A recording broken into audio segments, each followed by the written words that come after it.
basically, it was almost a double hit. It was talking about bank reconciliations again, and some of those things that we haven't had a chance to implement moving forward with the hiring of me in July. We just haven't gotten that process in place yet, but we are definitely on track with getting that in line. One of the items that they noted that went directly to the finding level was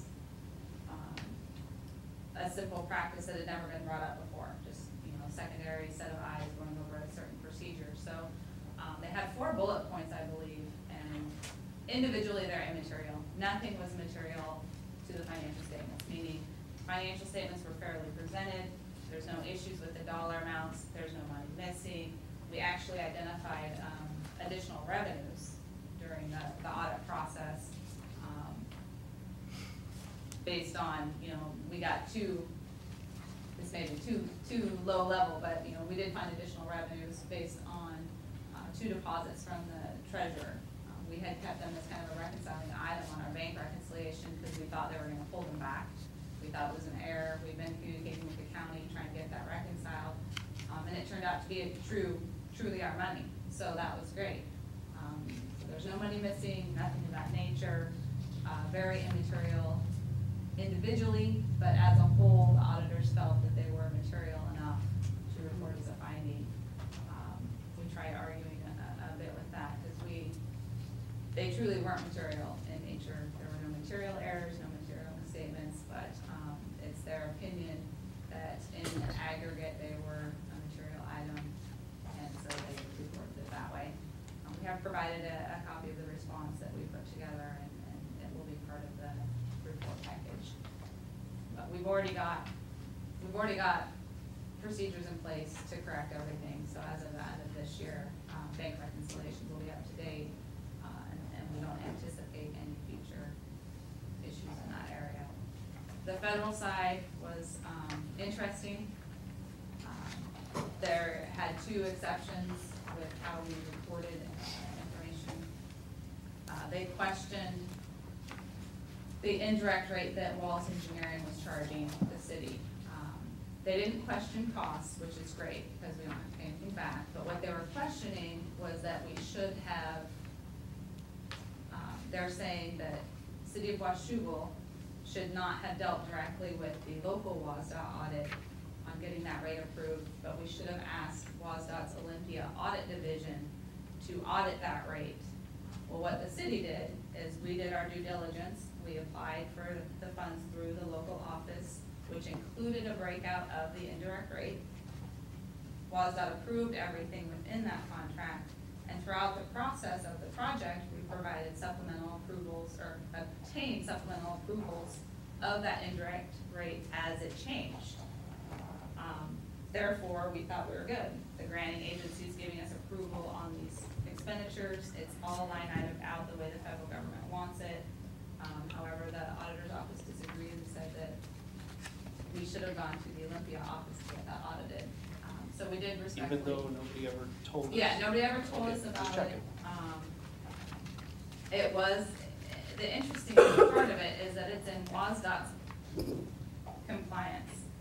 It's not in the federal guidelines. So we did comply with federal guidelines, but they found this other language within the WSDOT guidance that we should have done this. And I actually was at a training a week or 2 ago, I can't remember the time already, where FCS group was there talking about indirect rates, and I asked them, I presented our situation, and he said, no, the city should not have to go request an audit.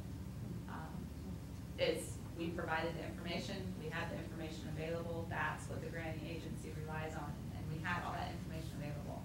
So unfortunately, we still got the finding, but we did respectfully disagree. We respectfully disagreed and explained why in our response. The second portion of the federal finding had to do with prevailing wage issues, and we actually hired Wallace to manage that project. They were aware of the requirements. They just had a misunderstanding of how much leverage you could have with the retainage that's withheld, because every payment that we make on a project, 5%, is retained. to have a hammer at the end of the project, for lack of a better word, so that we can true everything out, get everything we need, and once we're satisfied with the project, we give them that last payment. So Wallace was holding that retainage until they obtained all the paperwork necessary for the federal compliance guidelines and everything they needed. Unfortunately, the federal law is specific that you're supposed to get those payroll documents within 7 days. So that one was easier to absorb and understand. So we have talked with Wallace already. They are gonna jump on that in the future for any future projects. And they're doing that with other cities they contract with, so. And that particular one went back to the ARA funding that was included in that, was it not? No, that's a federal, part of the, Davis Bacon. it's not just ARA, it's all federal funds. What you're alluding to is in the actual financial statement finding, they said that we couldn't adequately prepare our schedules. One of the schedules is the federal statement of funds expended on the federal side, and we were supposed to break out on the schedule how much was ARA funding.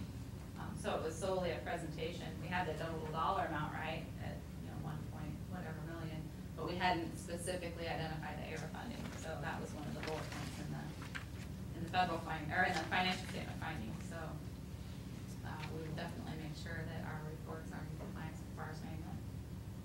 And your revenue coding of a 9 versus a 7, we'll make sure it's corrected in the future. But unfortunately, again, the financial statement finding, they're very immaterial. They're not. They thought it would have led to material misstatements getting through our review process, and we disagreed. We had our review process, we hired a consultant, there was a lot of reviews over those financial statements. They didn't find any material errors which supports that there was an adequate review process. So that should not be an issue moving forward. So that the federal finding, not to cut you off, the federal finding actually is supporting some of those budget amendments that are coming through in the 2010 budget of getting the East Street project identified, because with 7 funding sources, you can bet that that's going to be thoroughly reviewed by the auditors and whatnot. So we need to make sure that we can identify revenues coming in and expenditures directly to those revenues to show that they were allowable. And so with the EECBG funding as well. So that's some of the drive behind those changes. Just to make sure those are fully accountable. Questions from council members for Jennifer? Paul? In your letter, in italics, secondary review of the city's financial statements and supporting schedules was not performed in sufficient detail to detect and identify errors. Correct me if I'm wrong, RJ, didn't we hire basically a CPA to look over those? And that's referring directly to not breaking out the line item on a supplemental schedule. It's not even a required financial. It's required by the auditor's office to break out the federal funds expended. So it's not a GASB thing, it's a... Yeah. Yes, ma'am. Will this will trigger an annual report now? I mean, Yes, our financial statement, single audit report, which you have a copy of there, will be available tomorrow morning. It's being issued tomorrow morning.